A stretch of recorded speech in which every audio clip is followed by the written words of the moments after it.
I went to David Stanley's sale on Friday, bought two beautiful planes. I can only show you one because Tim's making a wedge and he's taking the other one with him. I'll show you that at a later date. Now, some years ago when I bought this book, I opened it up to that page and couldn't believe my eyes. Without reading what it said in the book, I assumed I'd made it. But obviously I hadn't.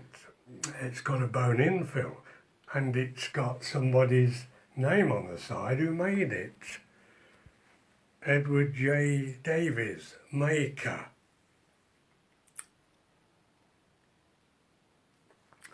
This is a perfect example of a bog standard English mitre plane, first made in this country towards the very end of the 18th century, and of course they were the first metal planes to be made in England. A full-size mitre plane, as you know, is something like this. They're quite rare, but as they get smaller they become rarer still. And this is the only one, apart from the ones I've made hundreds probably, that is below 4.5 inches. This one measures exactly 4 inches. In the book it states it was 2 inches long. And before I got it, quite a few years ago, I thought to myself, and I told Sarah, it cannot be 2 inches long, it must be a mistake. It's got to be bigger than that because of the proportions of the width and so on. Anyway, because it stated 2 inches long, I thought I'll try and make one as small, if not smaller. And I did make one or two, but that's as small as I could get them. It actually turned out to be smaller than that, but it wasn't 2 inches long. And incidentally, I've just found this one in my cupboard, almost the same size. I made numerous ones of those in the past. But anyway, this plane is magic to me. I dearly love it, everything about it. And I believe it to be very, very early. In fact, I think it's the earliest known miniature mitre plane, bog standard in appearance to a full-sized one, that's ever been found. I did own two very small mitre planes, but they were bigger than 4.5 inches. This is 4. One was by book and one was by towel. And they're the only other two planes that approach this size that I know of. But this is the smallest, and I think it's beautiful. It's even got through two little tiny brass pins going through the heel and the toe, which is quite unusual. And you see how over the period of time something shrank and the brass pins are sticking up. They're flush, they're slightly raised. Same this side. They're sticking up, they're flush, and they're about flush. I'll take the infill out because this is interesting. There's the wedge.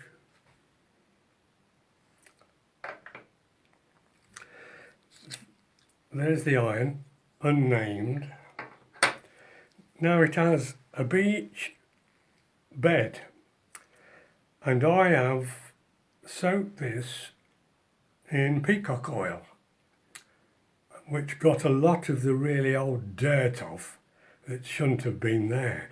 But it amazes me how dark this piece of beach is, and it was a lot blacker than that when I got it.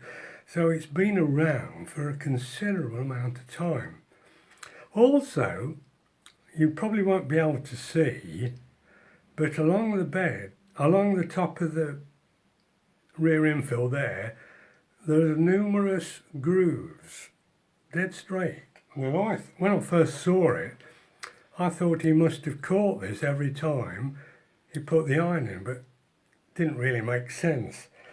But I realised that all the grain and very, very narrow growth rings for beech, well, like boxwood, very, very narrow, they run dead parallel to the bed, and of course they go over the top there, and because there's two growth differences in a tree in a year, part of the annual ring is harder than the other, and the soft bits are fallen away. It's like fluted, but you probably won't be able to see it. Just an interesting little detail. And I love the primitive bridge. I love everything about this plane. The proportions are stunning. It's very, very thin brass. Another thing I can't understand is when the iron is in and the wedge is in, goes to about there in right position, there are numerous little grooves along here and here, as if it's been tapped with a steel ruler, something, a fine edge. All the way along there, it's like teeth on a saw. I mean, they are really, really rough. I'll gently erase some of those, with a bit of its character. But what a cracker. I can't believe my luck. I actually had to pay £1,000 more than I expected to get it, and that was it was something like estimated 300 to 500. I thought I'd probably get it for 800. Actually, the hammer price was 1,800, which took the final price to 2,300. But boy, do I love this plane.